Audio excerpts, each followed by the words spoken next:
Olá pessoal, me chamo Enzo, eu sou estagiário da professora Kellen e eu vim aqui hoje apresentar para vocês uma aula bem legal sobre a Amazônia, que eu e minha parceira de estágio, a Laura, montamos aí para vocês. A gente vai abordar esses 4 tópicos, que a gente vai seguir nessa ordem aí, e ela está sendo apresentada pela nossa disciplina eletiva, que chama Semeamos Hoje os Frutos do Amanhã, sobre educação ambiental. Vamos começar caracterizando o que é a Amazônia, né. Tem gente que vai achar que é um estado, tem gente que vai achar que é uma floresta, mas o que exatamente é a Amazônia? A Amazônia é um bioma, né. Não sei se vocês já estudaram sobre o que são biomas, mas aí a gente vê os principais biomas brasileiros e a gente já consegue ver de cara que o bioma Amazônia é o maior que tem ali em verde que a gente consegue ver. Ele ocupa quase metade do território brasileiro e é a maior floresta tropical do mundo, né, muito importante. Então, não sei o que vocês pensam quando vem na cabeça a palavra Amazônia, mas eu penso em biodiversidade. É a maior biodiversidade do mundo, então a gente tem, muitas espécies animais, muitas espécies de plantas, fungos, enfim, de todos os organismos que a gente consegue imaginar, é um dos mais diversos do mundo inteiro. Então, ali tem um númerozinho, 60.000 espécies conhecidas. Então, imagina ainda as espécies que a gente não conhece. Tem muitas espécies lá, muitos animais, plantas, isso inclui vários organismos. E aí tem uma estimativa de que isso tudo apresente 20% de toda a fauna do planeta, né. Se a gente falar aí de todos os animais que tem no mundo inteiro, a diversidade da Amazônia representa 20% dessa diversidade de espécies. Outras características da Amazônia, se a gente falar de clima, a gente consegue ver ali naquela foto que ela é muito úmida, ela tem muita umidade no ar, não só chuva, como a umidade do ar é muito alta, né. Isso é relativo ali à vegetação, que está ali, tem o processo de evapotranspiração, então as árvores estão sempre trocando, gases e água ali com o ambiente, e a gente já pela região a gente já consegue falar ali, qual o clima dali? É equatorial úmido, né, as temperaturas são altas, é quente e tem muita umidade no ar, que acaba fazendo com que tenha muita chuva com muita frequência. O relevo é um tanto diverso, né, como é uma área muito grande, esse bioma é muito grande, ele se estende por vários relevos diferentes, mas o principal ali são as planícies inundáveis, então a água sobe, os rios, os lagos vão subindo e descendo em diferentes, regimes durante o ano. Tem também os planaltos, que em alguns pontos formam serras, e algumas depressões, não muito profundas, mas com algumas colinas ali menores.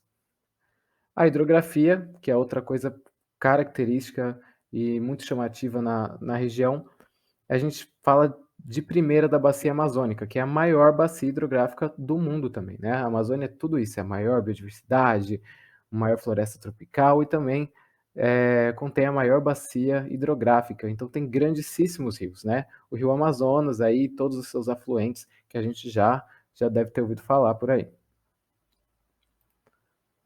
Então, resumindo, a gente sabe que a Amazônia é muita coisa, né, é muito biodiversa, muito complexa. A gente sabe que ela tem todas essas características e, por ela ser muito grande, ela se diversifica demais, de acordo com as regiões que a gente vai estar falando, né. Então, a conclusão que a gente pode chegar aqui, né, é que esse bioma, ele é muito complexo. Ele apresenta todas essas características e é uma coisa muito, assim, difícil de a gente estudar muito rápido, é uma coisa que tem que olhar muito atento e tem que, né, ter bom olho ali para pegar todas essas características. Mas aqui a gente deu uma resumida. É bom a gente saber isso, porque aí a gente consegue, falar sobre qual a importância desse bioma, né. Se a Amazônia é tudo isso, é tão complexa, tão difícil de entender, né, por que que a gente tem que estudar ela, né, a gente tem que saber que ela é muito importante. Alguma das principais importâncias que a gente vai estar falando aqui é o controle do regime de chuvas e o armazenamento de carbono, né. Mas como assim ela controla o regime de chuvas? Não sei se vocês já ouviram falar nesse termo aqui, rios voadores, né. Não é como se a gente fosse olhar para cima e ver um monte de rio aí no céu, né. Não é bem assim. Aqui a gente consegue ver as setinhas. Se a gente começar lá na evaporação da água do oceano, vocês conseguem ver ali na direita. Ali naquela região é região equatorial, então é muito quente. Então o sol que pega lá é muito intenso, a alta temperatura vai fazer a água do oceano evaporar, então as nuvens ali vão ficando carregadas, essas massas de ar úmida elas vão passar ali para a região da Amazônia, que a gente consegue ver já ali na segunda setinha. Então ali está falando que a corrente de vento leva a umidade para o continente. Então pegou essa umidade lá do mar, levou para o continente, e ali na região da Amazônia vai chover e vai trocar a umidade com a floresta, né? Lá é uma floresta muito densa e muito úmida, então tem essa troca de umidades. Então chove lá, a floresta também joga umidade para a atmosfera, então tem toda essa troca de umidade que a gente já vê ali no terceiro ponto. Por último, esses rios aéreos, que a gente chama, são formados, né? Então são massas bem úmidas assim que carregam muita chuva e elas vão se locomover ali para o centro-oeste, sul, sudeste, até mesmo o interior do nordeste brasileiro. Isso é muito importante, né? Porque sem a Amazônia, vai saber para onde que vai toda esses rios voadores. Eles vão desaparecer, eles vão mudar de rota, né? A gente precisa da Amazônia para isso. Ela controla uma parte muito importante dos regimes de chuvas aqui e lá também, né? Sem falar que pode com certeza ter um impacto no mundo inteiro. Aí a gente consegue ver um mapa mais bonitinho, né? Essas grandes massas de ar. A gente vê ali embaixo as chuvas que estão caindo toda ali na região que eu falei.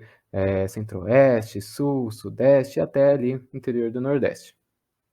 Então, uma frase importantezinha nesse slide é ali: sem Amazônia, sem água. Sem a Amazônia, a gente fica sem chuva. Então tá aí uma das importâncias da Amazônia. Outra delas é o armazenamento de carbono, CO2, né? A gente fala carbono porque é carbono no geral, mas a gente sabe sobre fotossíntese, né? Que as plantas captam o CO2 da atmosfera e elas prendem esse CO2 e transformam em açúcares e o que for para nutrição delas. É muito importante esse processo, né, de retirada do CO2 e outros gases do efeito estufa para as plantas, não só porque elas precisam disso para crescer, mas é muito importante para a atmosfera, para nossa respiração. E mais para frente, né, a gente falando de efeito estufa. Então acaba tendo um impacto grande no clima mundial, não só aqui na região, aqui no nosso país, mas no mundo inteiro. Então ali a gente consegue ver que 30% dos gases do efeito estufa são absorvidos pelas florestas. Então todas as florestas do mundo inteiro têm um papel muito importante nesse controle do CO2 atmosférico. E a floresta amazônica, como sendo a maior floresta tropical do mundo, né, esse grandíssimo bioma que confere essa floresta, ela tem um papel essencial nesse processo de retirada do CO2. Agora a gente sabe todas essas importâncias. Qual que é a importância de conservar ela, né? Proteger a Amazônia. A gente já sabe que a gente precisa dela. Então, por que que acontece o desmatamento e o que que vai acontecer se continuar desmatando como está? Aí a gente tem duas formas muito comuns de desmatamento, tanto aqui na nossa região, às vezes a gente vê queimada, né, acontecendo, e também tem o correntão, que é um termo que eles usam, que é aí esses dois tratores de esteira, eles colocam essa corrente bem pesada presa no final do trator e eles vão puxando. E por onde ele passa, ele vai arrancando as árvores, matando os animais, o que tiver no meio do caminho vai ser esmagado. E eles passam isso sem nem pensar. Por que que o desmatamento acontece, né? É só para desmatar, eles não gostam de árvore, enfim. Os principais pontos que a gente vê hoje é a expansão do agronegócio, né? Então, para a gente liberar espaço para pasto, para gado, principalmente, também um pouco para agricultura, o extrativismo vegetal e mineral, então, os garimpos, extração de metais que a gente utiliza na indústria, extrativismo vegetal falando do uso da madeira, e também a criação de rodovias, né, que vão interligar toda essa indústria, todo esse processo. Aí algumas curiosidades que a gente pode estar falando, né? 90% da área desmatada da Amazônia virou área para gado. Então, cerca de 90% da área que a gente desmata, que está sendo desmatada lá na Amazônia, está virando pasto para criar boi, para fazer carne, para fazer leite, né. Então, é uma coisa para se ter atento. 70% da mineração se deu em áreas protegidas. Então, tem alguma coisa errada aí, né, se a área é protegida, por que que tá tendo mineração lá? Estão vendo aí? Isso aí é uma área de mineração que a gente já consegue ver que ali foi detonado, não tem nenhuma árvore, não tem nada. Alguns impactos, né, a gente separou esses aí, mas são muitos poucos. Os impactos são inúmeros e de longo, médio, curto prazo, temos vários impactos. A gente pegou alguns aí principais que a gente escolheu para falar aqui. O primeiro lá que eu falei da Amazônia, diversidade, né. Um dos grandes impactos diretos do desmatamento é a perda de biodiversidade. Várias espécies elas acabam perdendo o habitat, né, o habitat ou, fonte de alimentação, e elas não conseguem sobreviver em fragmentos pequenos dessas florestas.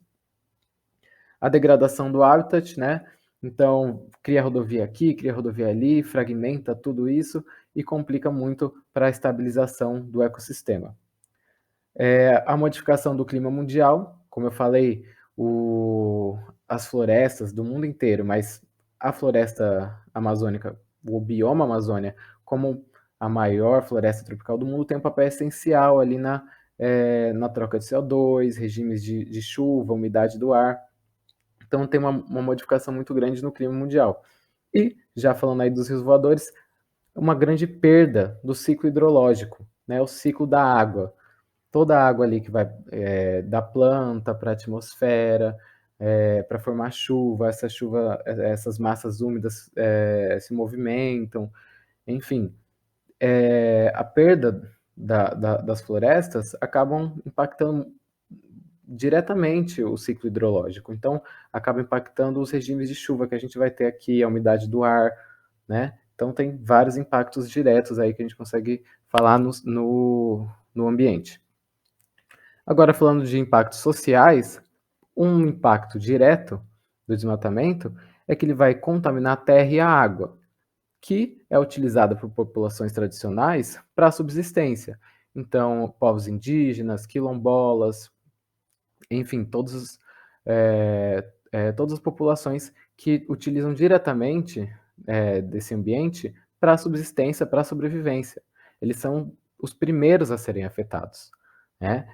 E o desmatamento gera uma grande perseguição, né, por essas terras, eles são expulsos dessas terras e muitas vezes mortos, né. Então é um impacto muito, muito triste.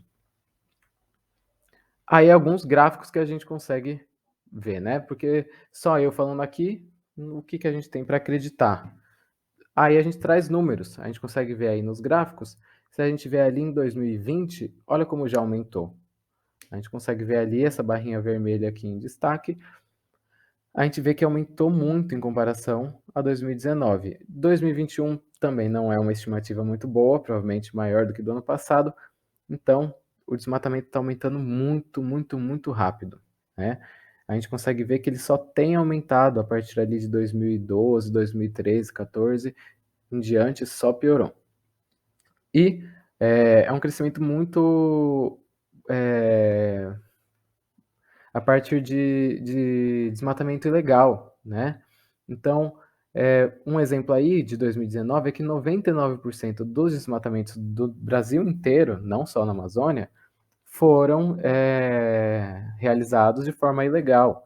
Então, em áreas protegidas, áreas que não tinham permissão para desmatar, ou técnicas que são ilegais.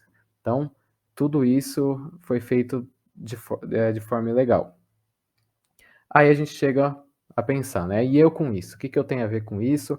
A Amazônia fica lá longe, o que que eu vou fazer? Não tem nada que eu possa fazer. Sempre tem, né. Aí se a gente for ver, a gente está ali onde está aquele alfinetezinho no mapa. A Amazônia está lá para o norte, né, nem consegue ver daqui nem nada, está muito longe. Aí a gente propõe um pensamento aí para vocês, um exercício. A Amazônia está lá longe, mas ela afeta diretamente a gente que está aqui, né. Só da gente parar e pensar como é que está o clima hoje. Está muito quente, está muito seco. Vamos pensar sobre como está o clima hoje, né. Isso porque são os últimos dias do inverno, ainda não começou a primavera, ainda vai chegar o verão, que é muito quente também. Então a gente está pegando um finalzinho do inverno que é seco e já está muito calor. Aí a gente para e pensa: como que tá a Amazônia hoje? Ela tá ela tá boa, ela tá intocada, tá sendo preservada, tá sendo protegida, ou ela tá sendo, eh, totalmente desmatada, tá impactando o nosso clima aqui? Como que será que pode ser isso hoje, né, as relações disso hoje e como que vai ser daqui uns anos, né? Então, só mais um para finalizar. Aqui está um pedaço da Constituição brasileira que fala sobre o nosso direito ao meio ambiente, né. A gente tem direito protegido na Constituição ao meio ambiente ecologicamente equilibrado. Então a gente tem o direito a isso.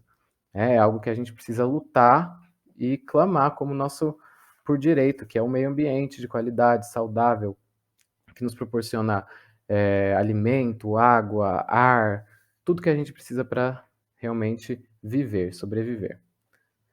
Então é isso, pessoal. Espero que vocês tenham gostado.